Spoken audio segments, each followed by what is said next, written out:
rolar. Sabe aquela sensação de que não importa quem ganha a eleição, no fundo, pouca coisa realmente muda? Pois é, nessa análise a gente vai mergulhar num modelo bem polêmico que usa a imagem de uma pirâmide para tentar explicar que forças invisíveis seriam essas que, segundo essa teoria, de fato, governam o mundo. A pergunta que guia tudo aqui é essa, uma que muita gente se faz. É aquela frustração, sabe? Entra governo, sai governo, vêm as promessas, mas no final do dia parece que os mesmos problemas de sempre continuam lá, firmes e fortes. O que tem por trás disso tudo? Vamos dar uma olhada numa teoria que propõe uma resposta, e ela é bem surpreendente. E a ferramenta que vamos usar para essa análise é justamente esta, uma pirâmide. É bom pensar nela como se fosse um mapa, uma forma de visualizar uma teoria sobre como o poder se distribui. E vale reforçar, hein? Este é um modelo. É uma forma de interpretar a realidade, não a verdade absoluta. Então, vamos começar pelo topo, a parte mais misteriosa da pirâmide. De acordo com esse modelo, é aqui que mora o poder de verdade. Um poder que age, assim, mais nas sombras, bem longe dos holofotes da mídia e da política que a gente costuma acompanhar. E no ponto mais alto dessa teoria, a gente encontra uma ideia bem provocadora. A de que existiria um suposto Conselho das 13 Famílias. Esse grupo, segundo o que o modelo propõe, seria formado por dinastias absurdamente ricas que controlam todo o sistema financeiro global. Basicamente, seriam os verdadeiros donos do jogo. Ok, mas como essa elite invisível colocaria seu poder em prática?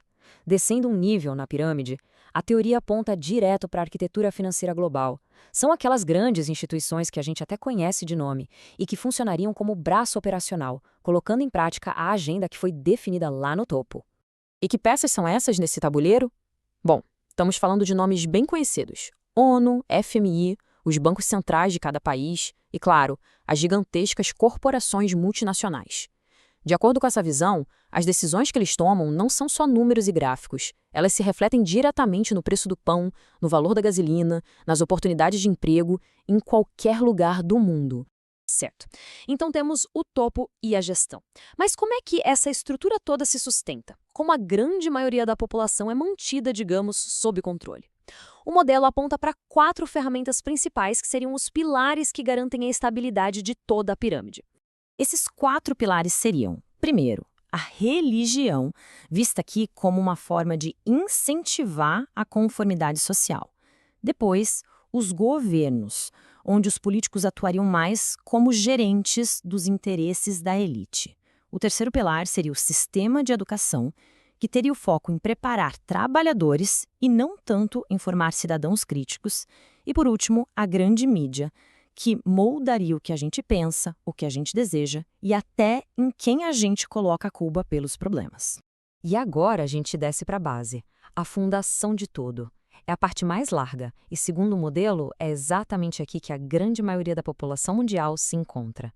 É neste ponto que a teoria fica mais palpável, mais próxima do nosso dia a dia. O modelo é bem direto, né? A base é formada por cidadãos comuns, os trabalhadores, os estudantes, a população em geral. É o esforço e o trabalho de bilhões de pessoas que, no fim das contas, sustentam essa estrutura inteira. E para descrever a condição de quem está na base, a teoria usa uma expressão bem impactante: escravos da dívida. Qual é a ideia por trás disso? É de que a vida de muitas pessoas se resume a um ciclo de trabalhar para pagar contas, empréstimos, impostos, sem nunca conseguir de fato construir uma riqueza própria. Esse ciclo de vida é visto de uma forma bem linear. A pessoa nasce, passa pelo sistema educacional, trabalha, paga impostos, entra no ciclo da dívida e lá no final se aposenta. É como uma esteira que, segundo essa visão, foi projetada para manter todo mundo exatamente onde está, na base.